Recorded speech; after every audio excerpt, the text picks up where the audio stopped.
Like I've said before, a general air of pessimism has pervaded the video game industry and culture for the last few years, and that has only gotten way worse. In terms of 2022, I feel like this has been the year of popping off way too early. I feel like all the best games this year came out in the first 3 months, and the rest of them are either delayed to 2023 or they will be and they just haven't told us yet. Today is not only the most depressing day for gaming of all time, but it feels like it might be the most optimistic day for the rest of time. It's all downhill. And when this year's not E3 dropped, I was already beyond my limit with the industry's nonsense, and feigning optimism in the face of that is now a lost cause. One good announcement would have been welcome at this E3, and at best I think there were a small handful of announcements that were kinda good, and the rest was just generic video game noise. Originally I had a big script for this video where I went through every single announcement piece by piece, but after recording it I realized it was so depressing that I couldn't even edit the video without falling asleep. So I decided that instead of doing that, I'm just gonna talk about the things that I actually care about. The reason it took me this long is because I've been waiting for Nintendo to make their move, and bada bing bada boom, Pac-Man World is now on the Switch. I never told anybody this, but I'm actually the biggest fan of Pac-Man World, and as the biggest fan, I am excited to play it for the first time. Sonic Frontiers. Now, I've only ever been kind of a Sonic fan. Every time I tried to play a 3D Sonic, I enjoyed it for a bit until the camera does a quantum Dutch tilt through the floor and ruins my entire life. Based on the footage that is available currently, Sonic Frontiers looks much more polished and functional by comparison. I've heard conflicting things from Sonic fans, but that's what Sonic fans do best. Conflict. Whether it's Sonic's arms turning blue, or Aaron Hansen being bad at the game, or IGN saying Sonic had a rough transition to 3D for the 18 billionth time, Sonic is a franchise that cannot avoid conflict, and I don't think that's going to change no matter how good this game might be. I think in my case, I just want the game to be good, and from what I understand, people who actually got to play the demo said it was actually really good.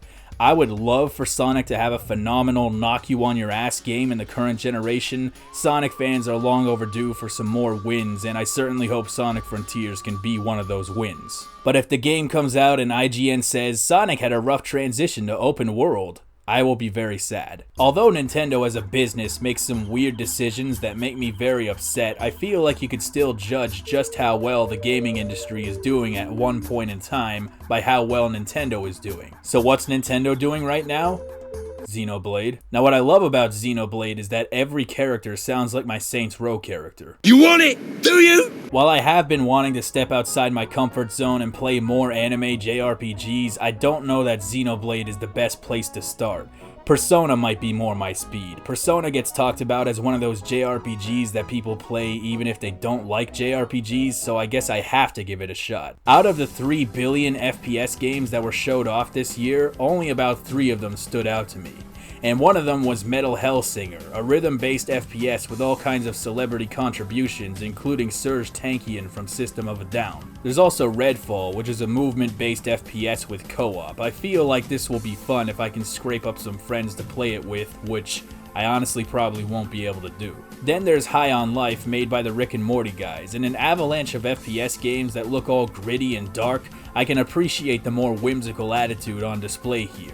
I am hoping the humor is more the good kind of Rick and Morty and less of the annoying Mulan Szechuan Pickle Rick Sauce bullshit. Last of Us 1 is getting a remaster remake thing that it absolutely doesn't need. There are so many physical copies of Last of Us Remastered on PS4 in existence that you could probably build a house out of them, and since the game not only still looks pretty good on PS4, but is also fully playable on PS5 through backwards compatibility, this is not a game that needs a remaster, and I defy you to even attempt to convince me otherwise. If nothing else, it would have been nice to see a remaster of a game that isn't already available on modern devices like Metal Gear Solid 4, Red Dead Redemption 1, Paper Mario: The Thousand Year Door, Super Paper Mario, Super Mario Galaxy 2, Super Smash Bros. Melee, Metroid Prime 2, Metroid Prime 3, Pikmin, Pikmin 2, Mario Kart Double Dash, or anything other than Resident Evil 4, which has more ports than Rayman 2. But you know what they are remaking? Call of Duty! I I fucking hate video games. Saints Ho the 5 reboot put out a character creator demo where you can create a character that you can load up in the actual game when it comes out in August. I haven't gotten to try it out yet, but it looks like they're pulling out all the stops with this one. Saints Row is famous for their extremely deep character customization options, so it's nice to see that that hasn't changed. Every time I played a Saints Row, I tried to make Liquid Snake, but really he looks more like Prince Charming from Shrek if he was generated by DALL-E Mini. Kill all those motherfuckers! I am concerned about the story and overall attitude of the game. There's no dildo weapon in this game, which will be a deal breaker for some people, and the story also seems pretty stupid. From what I understand, a group of college students start a street gang so they can pay off their student loans. It's a premise that I think a lot of people can relate to, especially now, but it's also really dumb for a game that started out as a knockoff GTA with a custom character.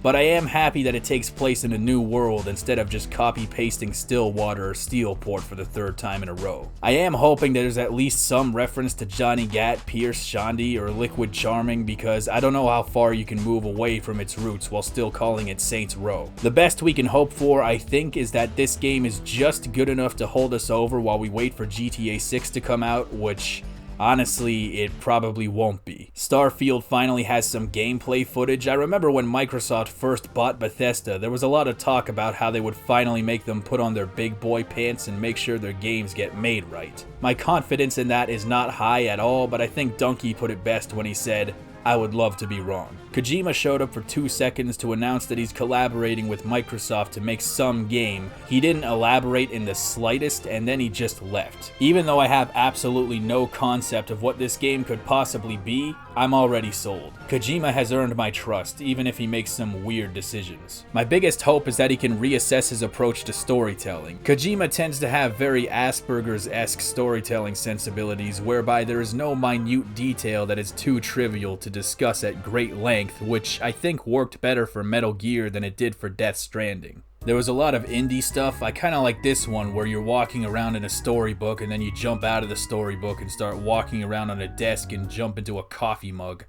I had a dream like this once. I see a lot of indie games with pretty art styles and beautiful visual storytelling, but it's getting hard to appreciate them all for what they are because there are so many of them that they're starting to blend together. Fuck you, motorcycle.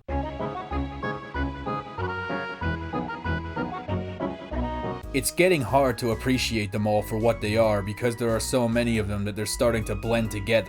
Much like the AAA gaming industry, it's hard to get excited for everything because they're all fighting over your money and most of them will lose. If I bought every pretty indie game with great visual storytelling, I'd be a dead person because I wouldn't be able to buy food. Overall, this was quite possibly the most depressing E3 season in 3 billion years, but it's been several weeks now and I've come to terms with that tragedy.